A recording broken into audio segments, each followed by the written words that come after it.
All right, let's go one-on-one and let's see what they're talking about. Okay, Noahide 1. Idolatry is forbidden. Okay? Man is commanded to believe in the one God alone, worship him only. This is in slide 9. Under the Talmud, followers of Mashiach are idolaters deserving of death by decapitation. Okay, let's see if that's right. Sure it is. Followers of Mashiach cry out from hell. That's in the Babylonian Talmud, Avodah Zarah, 17a. Following Mashiach is graver than incest. Babylonian Talmud, Avodah Zarah, 17a. Balaam was the name given to Yahusha. That's from the Sanhedrin, 106b, and Get, 57a. Yahusha was a sorcerer, corrupter, and a blasphemer. Babylonian Talmud, Sanhedrin, 106a. Okay, let's keep going. You see what I'm talking about? We have the Talmud telling us, labeling Mashiach as Balaam, the false prophet, and then describing him as a corrupter, a sorcerer, a blasphemer, and yes, Balaam is burning in hell, etc., etc. This is what the Talmud declares about believers in Mashiach. When you talk about anti-blasphemy laws, we have a First Amendment in this country that allows you to speak freely, right? It was Daniel Webster, who said, I may disagree with every word that comes out of your mouth, but I'll fight to the death for your right to say it. That's what the First Amendment is all about. It's about a free marketplace of ideas that is marked by free expression of speech, and the speech that is to be protected is the speech in particular that you don't like. That's the speech that has to be protected, the speech you don't like.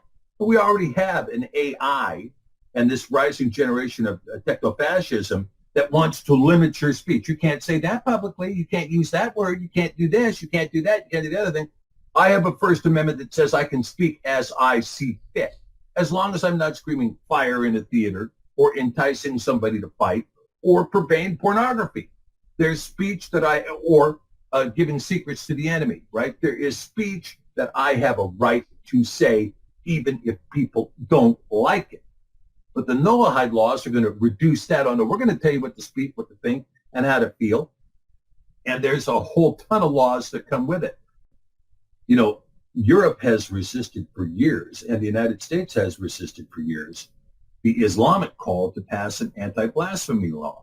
Now, the Muslims want an anti-blasphemy law that does not allow you to make any derogatory comment about Muhammad or to depict his image anywhere or to criticize Islam.